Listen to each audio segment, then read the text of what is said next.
My first one is education.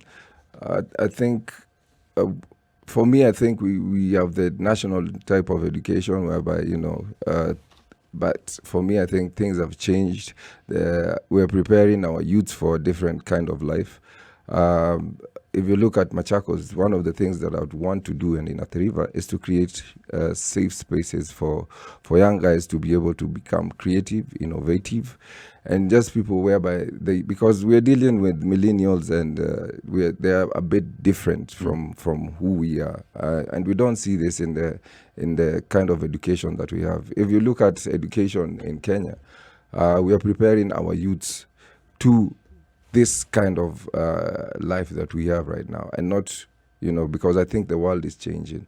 We're not preparing for our kids for cryptocurrencies, for example.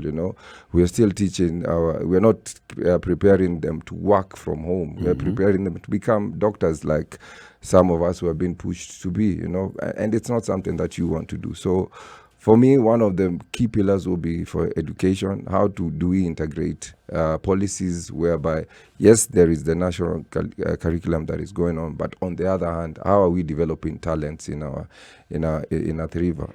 That would be one. Two is about the environment, and I think anybody who knows Athi River knows it as an industrial town. There are so many. We have eight cement factories. We have KMC. We have Baba Tanneries. We have Devik. There's so many industries there. So with the industries comes a lot of pollution. And, if you look at the policies that guide pollution in Athi River, they've not been implemented. And I think one of the times the governor actually closed one of the companies because of polluting the river.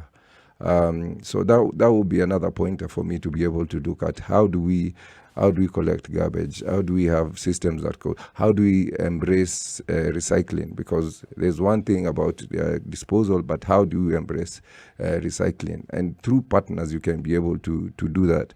The other thing that I would want to do is job creation. And job creation is how do we partner with all these companies? Because you find that the companies that are in Athi River, they will employ the local mwananchi kufanya kazi hizi za mkono. But when it comes to management levels, places where you can be able to sit on the table and make decisions about that company, the people from Athi River are not involved. So how do we look at policies whereby we get people from Athi River, locals, into the management positions in the companies that are in Athi River?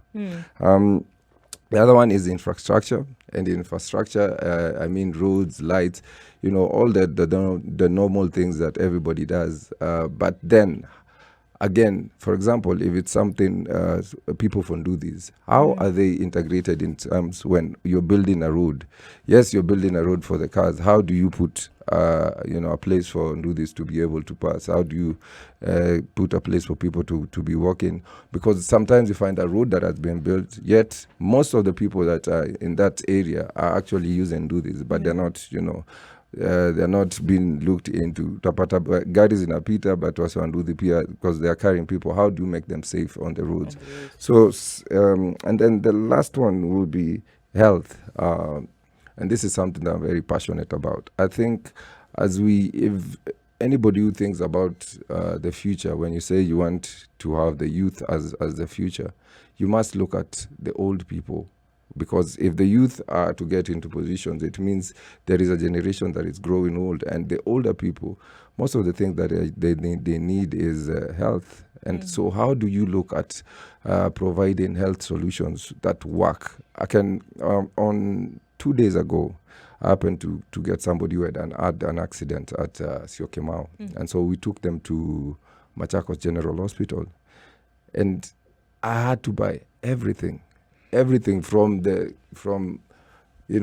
plaster, from the medication, from gloves. There was no X-ray, no MRI, and this is an hospital that this is the level 5. Can we just take a few steps back?